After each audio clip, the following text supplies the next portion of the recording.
안녕하십니까. 한반도 안보전략연구원 부원장 박성황입니다. 이 앞전 유튜브에서는 제가 여러분들한테 일본의 후쿠시마 원전 사고 이후 원자력 발전의 정책 변화에 대해서 상세히 설명을 해드렸습니다. 오늘은 그러면은 일본 이외의 다른 선진국 그리고 원자력 사용하는 국가들은 어떤 경향을 보이는가, 여기에 대해서 집중적으로 말씀을 드리겠습니다. 우선 원자력 발전에서 탈원전을 지금도 추진하는 국가들이 있습니다. 한국을 비롯해서 독일, 오스트리아, 룩셈부르크, 포르투갈, 덴마크, 벨기에, 스위스, 대만. 주로 이제 이 나라들 이외에는 탈원전에서 거의 원전 회기로 지금 바꿔가고 있는 그런 상황이죠. 그래서 이 탈원전의 대표적인 국가인 독일에 대해서 조금 설명을 드리고자 합니다. 독일은 과거 핵발전소를 20기를 가지고 있고 그리고 전력의 30% 공급하는 국가였죠. 그런데 1986년에 체르노빌 사고 이후에 기민당과 사민당이 원전 문제에 대해서 대립하기 시작합니다. 그런데 독일은 기민당과 사민당이 계속 정권을 주고받고 있는 거죠. 기민당이건 사민당이건 두 당만이 정권을 교체하는 게 아니고 연립 정권을 하는 경우가 많습니다. 그런데 사민당과 그 당시에 체르노빌 사고 이후에는 이 사민당의 의석수가 부족할 걸 예상해서 녹색당과 연립을 해가지고 정권을 잡게 됩니다. 그래서 사민당, 녹색당 연립 정부가 세워지다 보니까 녹색당이 뭡니까? 환경을 위주로 하는 그런 당이잖아요. 그렇기 때문에 당연히 탈원전 정책이 가시화될 수밖에 없었죠.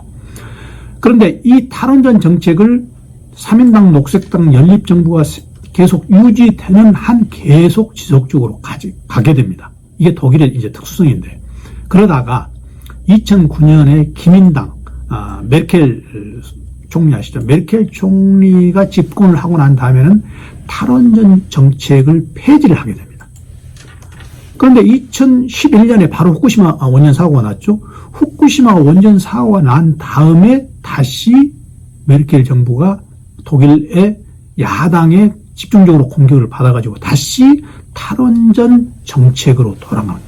그러니까 독일은 이 녹색당이 탈원전의 선두가 돼가지고 지금까지 독일의 탈원전을 주도했다고 보시면 되는 겁니다. 그래서 독일의 탈원전 과정은 다른 나라하고는 굉장히 다르다. 이걸 우리가 알 수가 있는 거죠.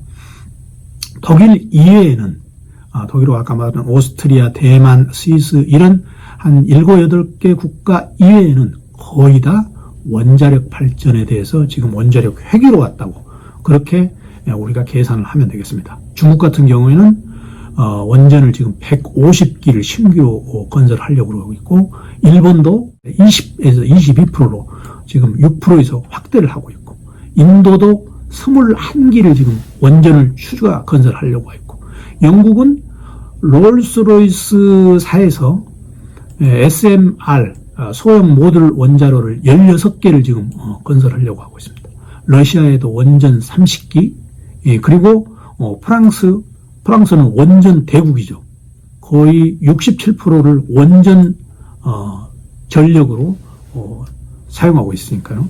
그리고 미국도 요즘 SMR, 빌 게이츠의 SMR 그런 발전 계획에 의해서 미국도 지금 원전으로 다시 일부 회귀하고 있습니다.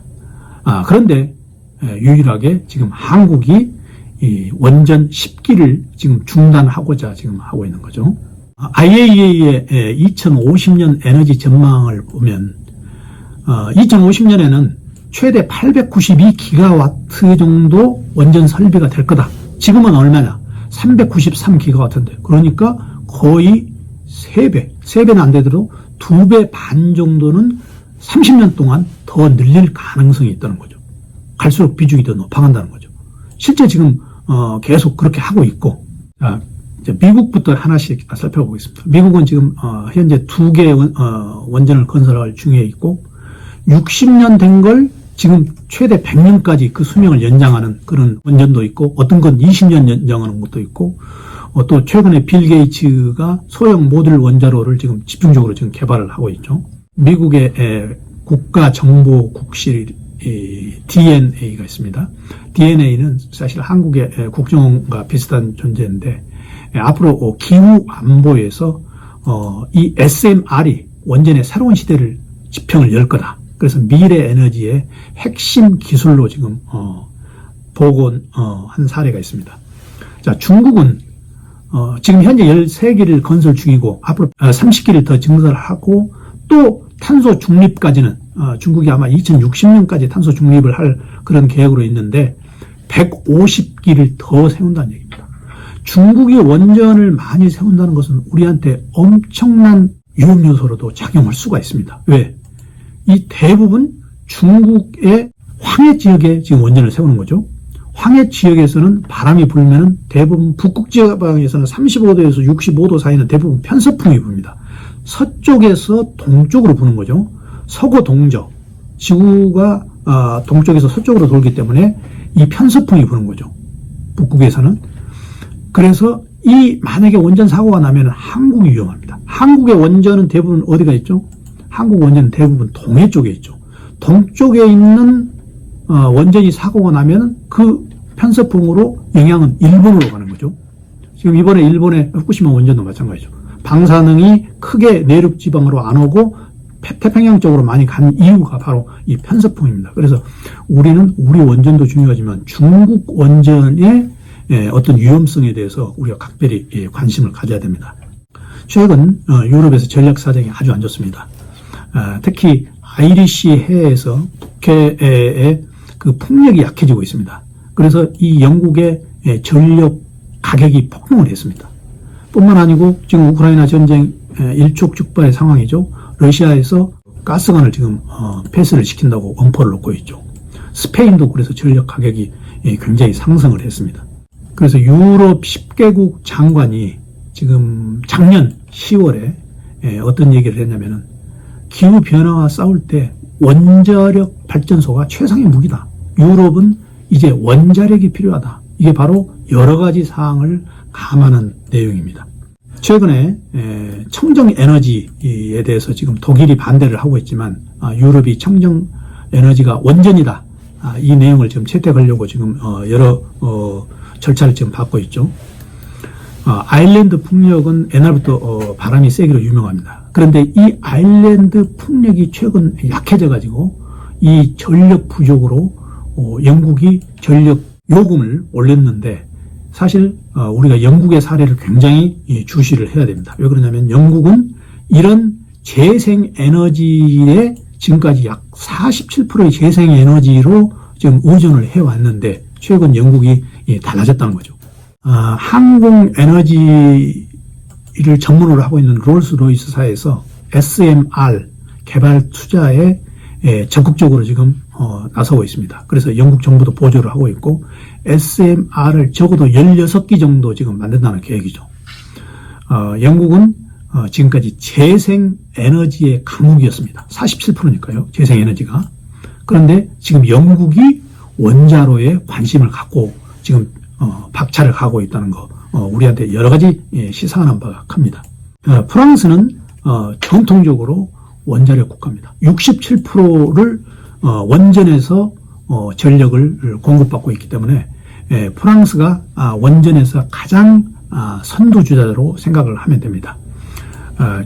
조만간에 6개의 대형 원자력 건설을 계획하고 있죠. 소형 모듈 원자로, 그다음에 원자력 폐기물 관리에서도 프랑스가 모범 국가입니다.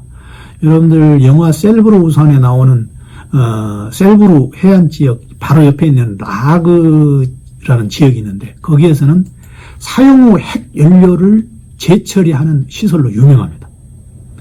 그러니까 연 1100톤의 사용 후 핵 연료를 거기서 처리를 하는 거죠. 뿐만 아니고 지금 방패장이 원자력 만드는 데는 제일 중요한데 앞으로 115년을 쓸 수 있는 방패장을 뷰르 근방에 또 지금 만들 계획이죠. 그래서 프랑스는 원전이 미래 산업의 성장 동력이다. 이렇게 강력히 주장을 하고 있고 프랑스가 지금 앞장서고 있는 거죠. 프랑스뿐만 아니죠. 지금 네덜란드, 폴란드, 카자흐스탄, 이란, 그리고 특히 러시아는 이집트, 요르단, 카자흐스탄에 이 원자로를 적극적으로 팔고 있습니다. 그래서 지금 미국이 상당히 긴장을 하고 있죠. 왜? 러시아가 LNG만 유럽에 그리고 전 세계에 공급하는 게 아니고 앞으로 원자로까지 공급을 한다. 러시아가 에너지 면에서 에너지 전쟁에서 아마 미국의 가장 다크호스가 되지 않느냐. 그래서 지금 미국이 지금 긴장을 하고 있는 겁니다.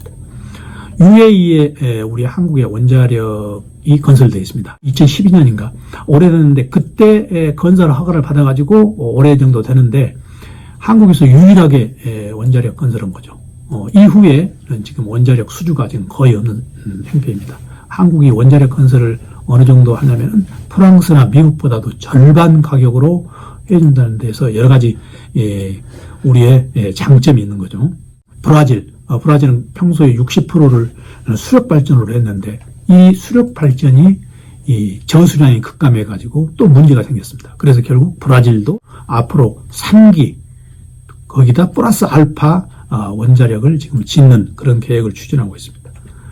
여러분들 북한은 영변 핵 원자력 연구소에서 우리가 이 앞전에 북한이 폭파시키는 그런 장면이 있었습니다만은 북한은 능히 원자력 발전소를 감당을 지금 여러 가지 기술을 가지고 있는 거죠.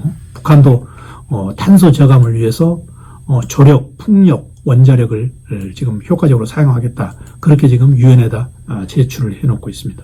독일은 탈원전 길로 가고 있지만 독일 내에서 원자력 찬성론자들이 계속적으로 지금 활동을 하고 있고 핀란드 녹색당은 원래 탈원전이어야 되는데 핀란드 녹색당은 또 원자력 건설을 지금 추진하는데도 기여를 하고 있습니다.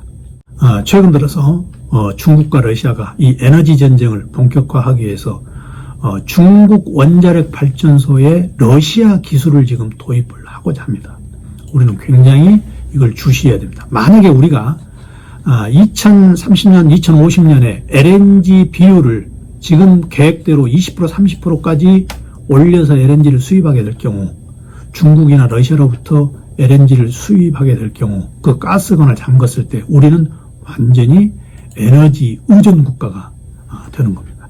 그래서 우리가 이런 에너지를 전 세계 에너지 동향을 면밀히 파악해서 우리가 지금 탈원전에서 원전 핵이냐 탈원전이냐 결정을 해야 된다는 겁니다. 그래서 오늘은 여러분들한테 전 세계의 에너지 관련해서 원자력 방침 그리고 원자력 발전 정책에 대해서 각국의 사례를 들었습니다. 다음에는 우리 한국에 들어가서 다음 유튜브에서는 한국의 에너지 정책에 대해서 집중적으로 말씀드리겠습니다. 고맙습니다.